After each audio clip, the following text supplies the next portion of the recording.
Hello student, अब तक हमने बात की है रेशम।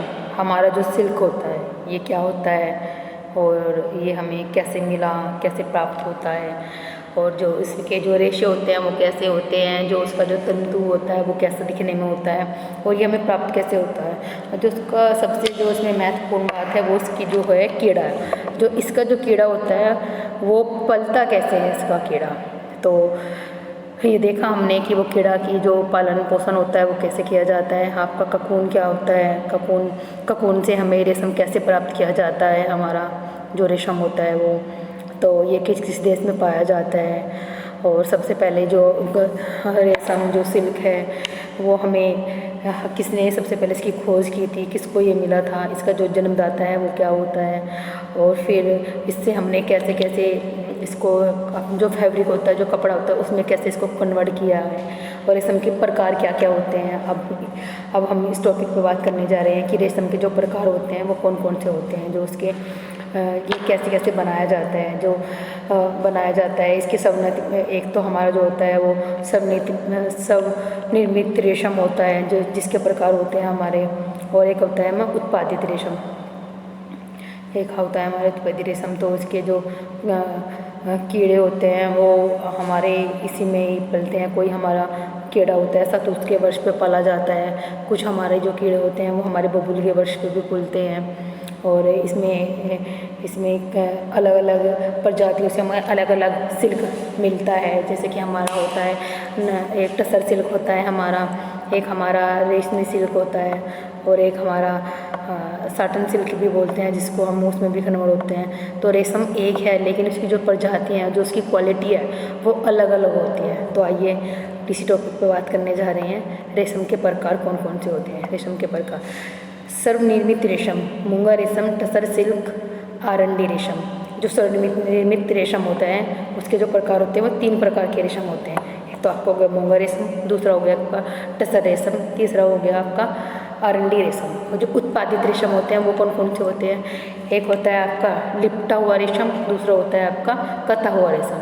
तो जो सर्वनिर्मित रेशम होते हैं, सर्वनिर्मित रेशम के कीड़ों को घरों में पालने की आवश्यकता नहीं होती है। जो उसके जो रेशम होते हैं सर्वनिर्मित रेशम, उनके जो कीड़े होते हैं उनको घर में पालने की आवश्यकता नहीं होती है। इसके कीड़े जंगल में ओको वर्ष पर पलते हैं।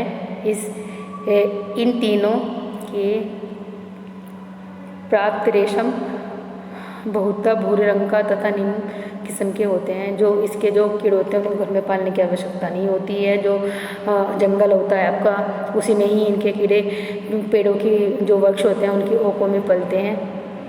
इनके जो रेशम होते हैं वह भूरे रंग के और निम्न किस्म के होते हैं।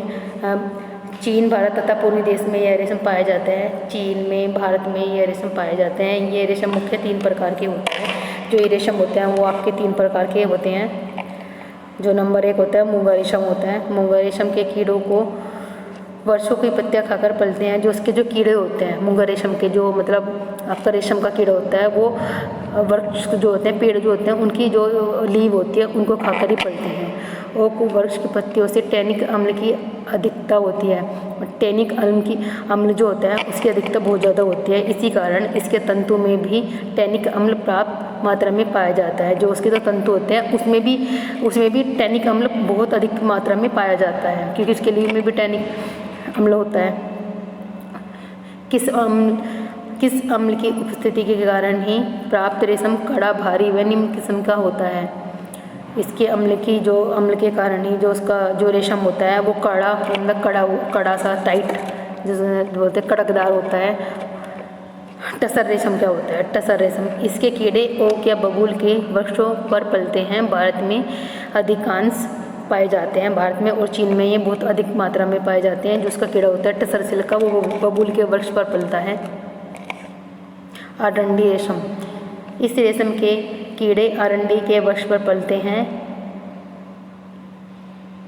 इसके ककून बहुत कोमल व सफ़ेद पीलापन लिए होते हैं। ये ककून क्या होता है? जो इसका जो कीड़ा होता है वो आरंडी के वृक्ष पर पलता है। इसके ककून बहुत कोमल और सफ़ेद व पीलापन लिए होते हैं। जो ककून ही होता है, जो मतलब जैसे कि सपोज करते हैं उदाहरण के तौर पे ये हमारा कीड़ा है, ये कीड़ा है, मेरी जो फिंगर है इसको हम कीड़ा मान रहे हैं, और ये कीड़ा हमारा राल छोड़ रहा है और अपने चारों तरफ एक अपना सुरक्षा कवच बनाया जा रहा है। राउंड राउंड राउंड होके वो एक अंडे का आकार ले लेता है अपनी राल से, तो वो एक उसके जो कीड़े के चारों तरफ अपने सुरक्षा कवच बनाता रहता है, और उसके अंदर ही कीड़ा होता है, तो उसको बोलते हैं हम ककून। एक अंडा टाइप हो जाता है वो, तो ककून के अंदर ही जो होता है हमारा कीड़ा रहता है, फिर उस ककून को ही हम अपने जो धागा होता है रेशम का उसमें कन्वर्ट कर लेते हैं। इसीलिए इसका रेशम काफ़ी बारीक व कोमल होता है। यह रेशम बंगाल में, आसाम में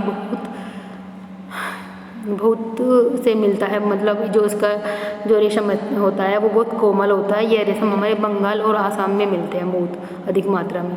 उत्पादित रेशम शहतूत पर रहने वाले कीड़ों से प्राप्त इस प्रकार का रेशम प्राप्त किया जाता है। इसके ककून से प्राप्त तंतु स्वच्छ व सफ़ेद होते हैं। इस प्रकार का रेशम तंतु चिकना व चमकदार होता है। जो उत्पादित रेशम होता है उसके जो कीड़ा होता है वो शहतूत के वर्ष पर रहता है, और इसके जो ककून होते हैं वह बहुत सफ़ेद और स्वच्छ होते हैं। जो इस प्रकार के जो तंतु होते हैं वह चिकने और चमकदार भी काफ़ी होते हैं। लिपटा हुआ रेशम जो होता है वह कैसा होता है? यह रेशम का तंतु कई ककूनों से एक साथ खींचने से अविरल रूप में प्राप्त किया जाता है। ककूनों से खींचने पर, मतलब जो ककून होते हैं जो उसके अंडे होते हैं उनसे खींचने से प्राप्त किया जाता है, अविरल रूप में प्राप्त किया जाता है। इस तंतु की लंबाई 300 से 18 गज तक होती है, मतलब इसकी जो लंबाई होती है वो 300 से और 18 गज तक होती है। इन तंतुओं को खींचकर बिना ऐंठन दिए लच्छियाँ बना ली जाती हैं, मतलब इनको बिना ट्विस्ट करे, ऐसे मोड़ तोड़े बिना इसको ऐसे ही खींचते हैं और ऐसे ही लच्छियाँ बना ली जाती हैं। इस प्रकार का तंतु चमकदार व लचीलापन होता है। जो इसका जो तंतु होता है वो काफ़ी लचीला और चमकदार होता है। इस प्रकार का कता हुआ रेशम कहता होता है। रेशम के में छोटे तंतु जिन्हें लपटा नहीं जा सकता, मतलब जो छोटे तंतु होते हैं उनका लपेटा नहीं जा सकता, उनसे जो रेशम तैयार किया जाता है उसे कता हुआ रेशम कहते हैं। जो मतलब रेशम जो खींचकर आपका लिपटा नहीं जा सकता, सिर्फ ऐसे ही खींच के तैयार किया जाता है, उसे कता हुआ रेशम कहते हैं। कटे हुए रेशम व लपटे हुए रेशम की पहचान। लपटे हुए रेशम की पहचान धागा समांतर धागा प्रत्यक्ष रूप से दृष्टिगत कई धागे एक साथ समांतर रूप से जुड़े हुए और उनमें हल्की बटाई की हुई धागे चमकदार होते हैं। कते हुए रेशम की पहचान मंद कपास के समान पोत वाला छोटा व आसान लंबाई के तंतु होते हैं।